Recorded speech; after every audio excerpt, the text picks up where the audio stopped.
afternoon to our viewers. Welcome to the Evening Review Show. I'm your host, Matthias Aufiko. Well, earlier this week we saw the launch of the Namibia Professional Communicators Forum, well, a body that many expect to change the communication landscape of the country. We have, for that conversation in studio tonight, Mr. Kazembire Zemburuka. He's one of the conveners of this forum, one of those who played a key role in the background to get it off the ground. Mr. Zemburuka, good evening and welcome to the show. No, thank you so much for hosting me, and good evening to all of your viewers. Yeah, it's good to have you here. Just from the onset, just give us a brief background on how all this came about. What are some of the issues that prompted the formation of a forum of this nature? Well, thank you so much, Matthias. There are several conversations that are taking place at a national level. For instance, we are hearing about an economic transformation that is underway. We are hearing about green hydrogen, we are hearing about oil and gas sectors. And we're hearing all of the other professions in Namibia really positioning themselves for these new sectors, these new engines of growth, if you like. And so the lawyers, for instance, are looking at issues of feasibilities, legal frameworks that need to be in place. The oil and gas experts are looking at the economics of it, the modalities thereof. Policymakers are looking at how do you create a conducive environment for all of this. And in that whole equation, stakeholder engagement is something that is very important.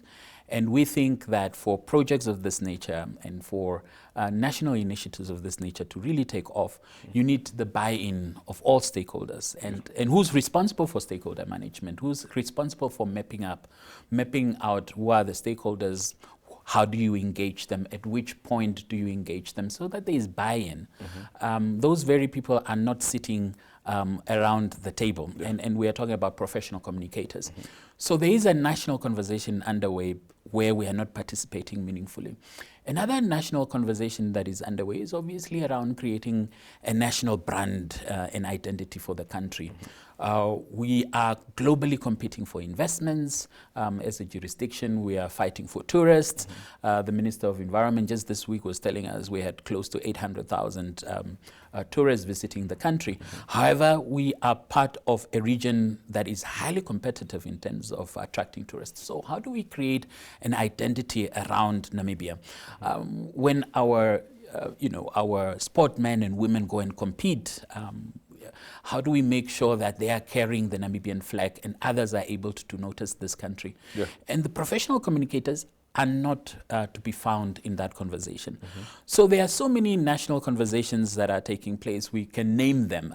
For instance, when COVID hit, it was such a disaster. Nobody was prepared for it. We didn't have a prepared blueprint of how to react and respond adequately to a national health emergency of that nature. And professional communicators were then brought in the room quite belatedly so, to come and say, look, how do Namibians get to be vaccinated? How do we create the sense of urgency around the vaccination program? How do we reduce the panic? How do we... So it sort of gave an impression that the professional communicators were not really in the room, but they were just being called after the fact. And therefore, we need to take a long view at some of these national conversations and say, how do we position the professional communicators themselves to be part of those rooms where those decisions are taken, so that they are just not called when there is an event, please organize the event for us, or please draft a media release at the end of the process. So who qualifies to be part of this forum? If I'm in the public sector or private sector, how does it work in terms of entry here? Yes, and I think that's a very important question, because one of the things that we were asking ourselves is, how do we really make sure that this is a united forum for all of the professional communicators out there, whether they are in strategic communications, in public relations, in marketing, and we can mention all the cognate areas that support that. And we were saying, look, for us to have a united front, we need to appeal to both the private sector and the public sectors, because all of the challenges that we are confronted are pretty the same. We are fighting a battle of entering into the boardroom where decisions are being taken. We are fighting a battle of issues of upskilling and reskilling, whether it's on getting to know about artificial intelligence and whether that will replace us and how that will complement the work that we're doing. So all of the challenges and the issues, they are common denominators, and therefore we need to appeal to both the public and the private sectors. And therefore we have broadened up the membership to include students, and we believe that students would then graduate and want to enter the sector. We are talking about professionals that are already practicing, but we're also talking about veterans that have been there, they've been plying their trade, maybe they resigned or they find themselves elsewhere, or maybe they are in the consultancy space. So it's really being drawn from across the spectrum. Yeah. So during the conceptualization phase, what are some of the issues and challenges that came out from the industry, the practitioners who you now call professional communicators? Yeah. I think the good thing was that there was a community that had already started gathering. We were calling ourselves media in Namibia, a WhatsApp group that had already formed. And really the idea then in that particular forum was came through to say, look, we already have this WhatsApp community. We are already, dropping media releases from the various entities that are represented there. We are asking ourselves questions around how do you deal with this issue? How do you deal with corporate gifts, for instance, a subject matter that was in your newspaper. So there was already that rigorous debate taking place in the WhatsApp forum. And then we were then saying, how do we formalize it? And so it was really a national, a sort of a progression from the WhatsApp group to then say, let's formalize it into something more formal. And therefore we grouped ourselves in little groups of people that are volunteering, and we clustered ourselves, whether it's on the legal front, people that we're going to look at how do we establish a legal entity, people that were looking at events and stakeholder management, people that were looking at branding and identity. So it was all sort of volunteers from the WhatsApp group, and then we then converged, started having meetings in the background. And the usual issues that were quite prominent were, how do we deal with professional development? How do we deal with skilling ourselves? How do we learn from one another? And that's, I think it's a key issue, Matthias, because there are so many institutions that are doing great in this country that could really be case studies for all of us, whether it's a Godwana that is really active on social media, and they are reaching more audiences than before, and they're doing quite a lot. Whether it's a rebranding exercise that has taken place, and we want to learn from it. Whether it's on the thought leadership front, you see, for instance, Mr. Sven Time, how he has projected himself and positioned himself as a thought leader.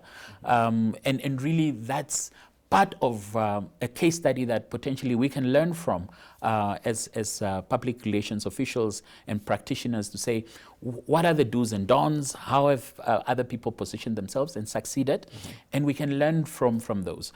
So professional development, learning from one another.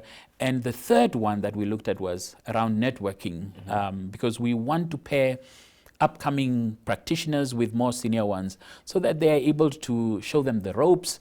They're able to say, how do you occupy the spaces that they have gotten to occupy? And I think that's important for, giving the torch or the baton to the next generation. So if I'm currently a PRO and I'm not part of the forum, once I join the forum, what would change? Look, I mean, you are joining a community of practice of people that you can draw from, people that you can ask any question from, and therefore you are able to draw from a great resource. Other than maybe if something that you have read up on or you went to school, you have the sort of theoretical underpinnings, but you might not really have the context, and therefore you have this resource that is availed to you. And you are getting this resource that will be able to assist you without criticizing you unduly, but really just looking at issues as they come and be able to advise you meaningfully, so that you are able to take back that particular advice back to your organization and see how you can implement it effectively. Yeah. For instance, the issue of organizational design is one that a lot of public relations officials are struggling with. And we are unable to serve our stakeholders simply because of where I find myself in the structure. You know, I'm always a third or a fourth, information source, because the primary information source will be the CEO, and I report 3, 4, 5 people down the line. Yeah. And so issues of organizational design and how do you then go and advocate for yourself, I think those are things that you can draw from this resource of people that have been there before you, that have fought similar battles, and they can advise you, this is how I went about it, this is how I showed and demonstrated that there is value in a proper organizational design that really advocates for the role to have a meaningful say around the decision-making table. Okay. Mr. Zemburuka, we head for a quick commercial break, and we'll be back to continue our conversation. To our viewers, we head for a quick break. Stay tuned. Get ready for the ultimate rugby showdown experience. JSB Sports Betting and Synergy Marketing bring you an exclusive chance to witness South Africa take on New Zealand in Cape Town on September 7th, 2024. Win match day tickets, return flights from Windhoek Airport shuttle service, and 2 nights accommodation for 2 adults. Entering is easy. Just save the number 085-785-6231. Send a WhatsApp with the keyword #JSB. Follow the prompts and place a bet on any rugby fixture via JSB Sports Betting between June 29th and August 17th, 2024. Enter now and stand a chance to win this incredible prize. TNC apply. Win big with JSB Sports Betting and Synergy Marketing. Don't miss out. Register today and make your rugby dreams come true.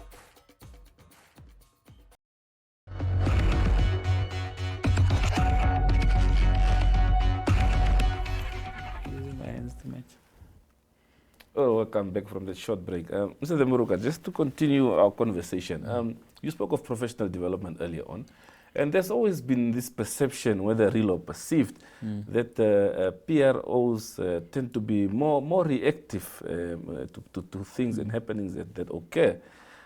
How would a forum of this nature help address this type of perceptions? I think it's a perception that we are alive to, and not misplaced in reality, because it goes with experience, it goes with orientation of organizations. Are they open?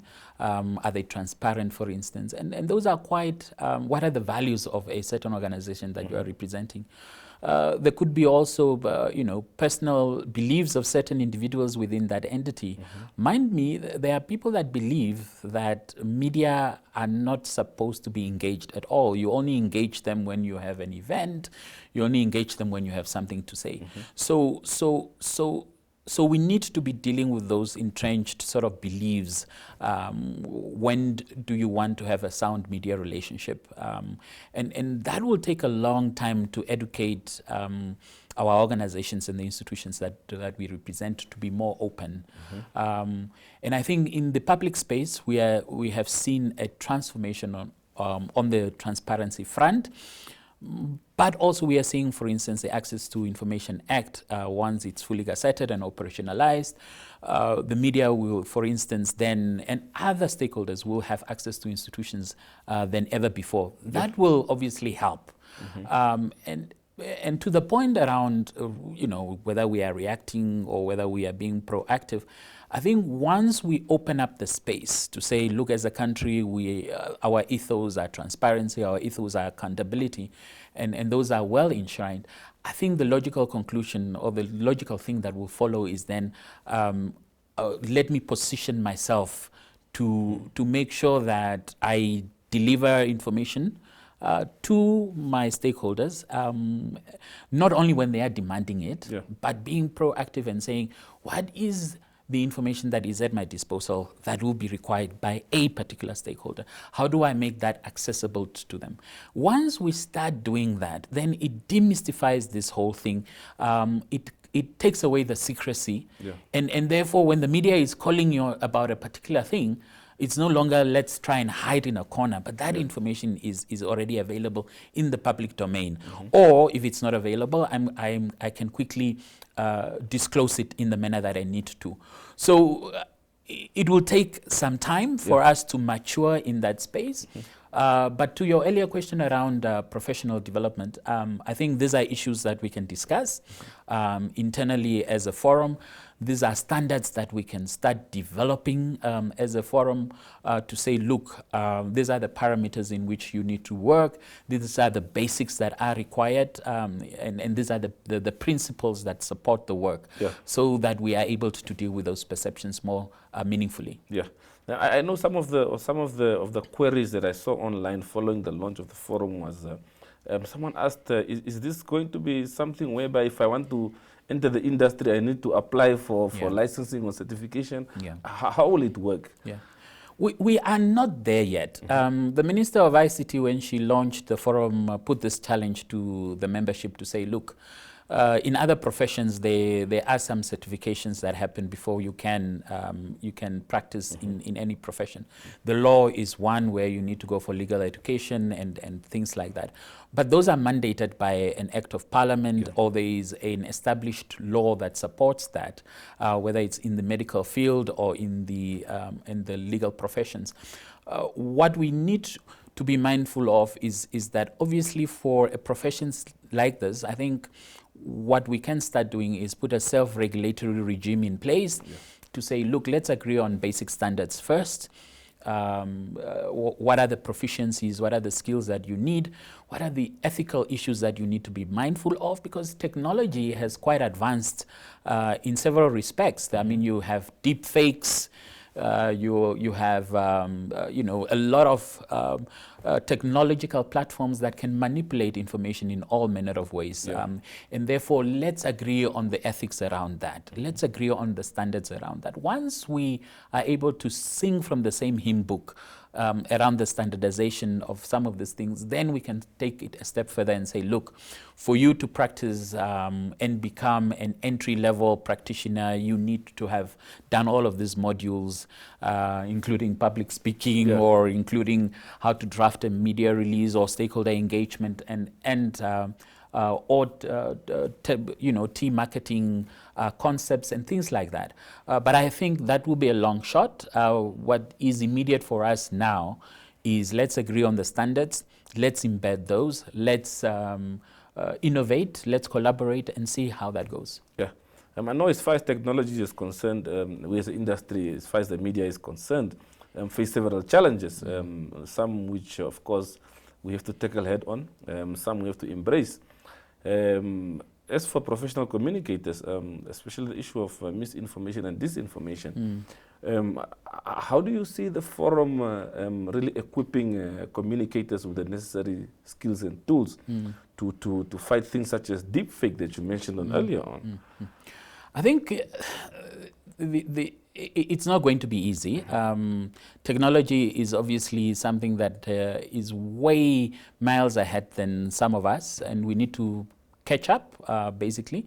There are issues of artificial intelligence and how that can potentially replace some of us or disrupt the work that we do or complement potentially.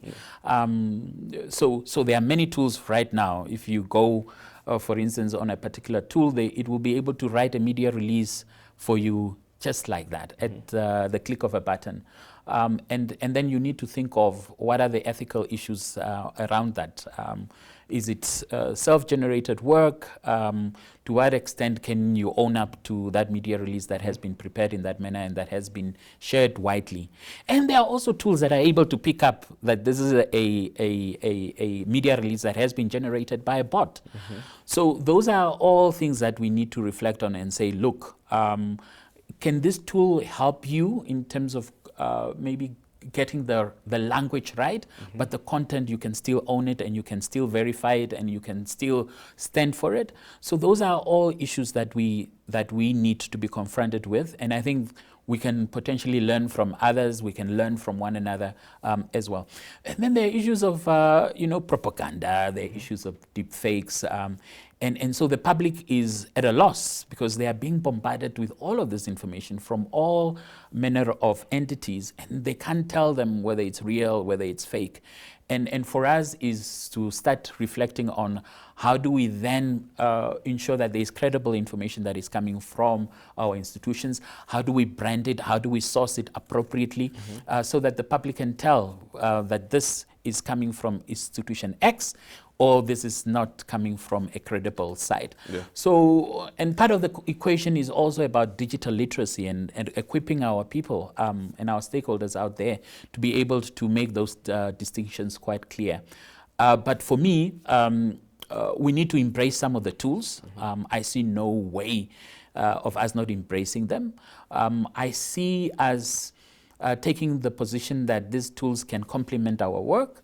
And if it does complement our work, we need to start then saying to the organizations that we serve, can I still do the events management, or can I now play the strategic role? Yeah. Because the tactical things are now being done by the tools. And so we need to then position ourselves for that world and for that reality. So my value addition to the organization that I'm going to be serving is no longer about writing the press release. It's about what is the content of that press release. Is it timely? Have I scoped the environment to see what are others saying about this particular issue? Have I taken all of the points of view? Can I anticipate the questions that are coming? And those are things are really high-level thinking stuff. So it's no longer the robotic stuff that we are so occasioned to be doing. We do know that the industry players, and especially the market itself, has over the years complained about the quality of graduates that's being churned out from our tertiary institutions, where some feel there's a certain level of mismatch.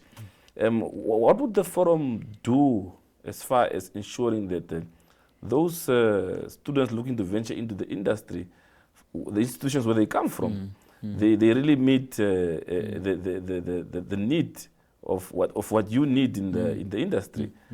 That's a very good question, Matthias. And I think there has been a national conversation around the quality of graduates and potentially that we are unable to absorb all of them. And maybe it's the quality of the programs that some of them are attending. But I like what some of the higher education institutions are doing right now. I mean, they have formed curriculum development committees where they rope in practicing professionals to come and advise on the curriculum, on the syllabus, on the content, and things like that. And I think that's helpful in a sense. However, part of our thinking is really let's get close to the universities, and that's why, for instance, we are opening up the membership to students.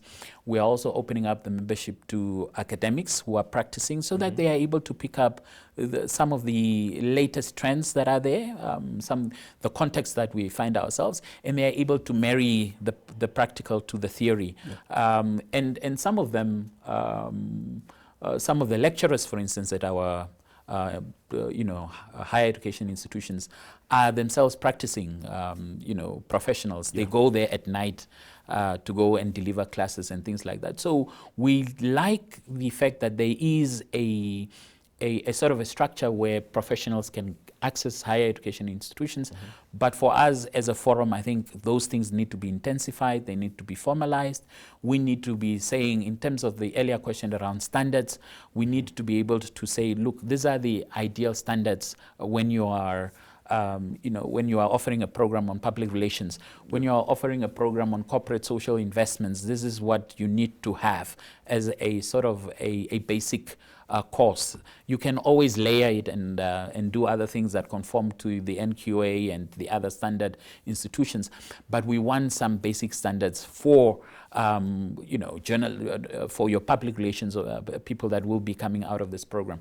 We've also seen at some universities you have public relations and your journalists being taught in one program, for instance, because obviously we have always thought that we are cousins, and therefore you need to know how to write a media release. The public relations official needs to know how the newsroom works, you know, the deadlines that are there, the techniques that are used, the framing and the agenda setting and all of the theories that support that. So in that setup, when you have a program like that, and when you have two streams like that, what is the focus going to be? How do you find the right balance between the public relations aspect and the journalism aspect? So those are all conversations that we can have meaningfully now that we have this one body that even the higher education institutions themselves can access. Yeah. So perhaps as we round up our conversation, just what is it that we can expect from the forum in the short and medium term, instead of really entrenching yourself within the environment in which you find yourself? Yeah.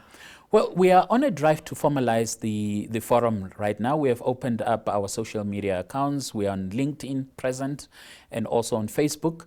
So that's the start. We launched the forum earlier in the week, as you rightly pointed out.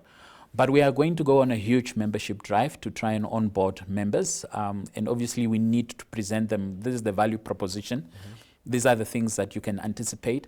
This is how it will add value to your work. So please join us on this journey. I think that will preoccupy us for the next 6 months or so. Importantly, in terms of engagements, we are going to continue with those. We started off with an engagement where we hosted His Excellency the Ambassador to France, because he is a former public relations practitioner himself. At executive levels in this country, marketing, and then he went to run the broadcaster, for instance. So he had quite useful tips around some of the things that we need to be doing, and he's thinking around how the forum can take shape. So we had that first session. We now hosted the minister. So we are going to be having these engagements with thought leaders that we can invite, so that we can listen to them, ask them questions. But importantly, I also pointed out that we want to target certain institutions that we think have done very well, and also those that we think they have not done very well. You know, they will come and tell us what has been their experience around some of the things that we are challenged with, so that we can learn from those. And those don't necessarily need to be in Namibia. Those can also be in the region and abroad as well. So those activities will then preoccupy us for the next few months. Okay. Mr. Zemburuka, thank you very much for your time this evening, and we wish you well with your work. Good. Thank you so much. Thank you. To our viewers, that's it from the Evening Review team. See you again tomorrow, same time, same place. Have a pleasant evening.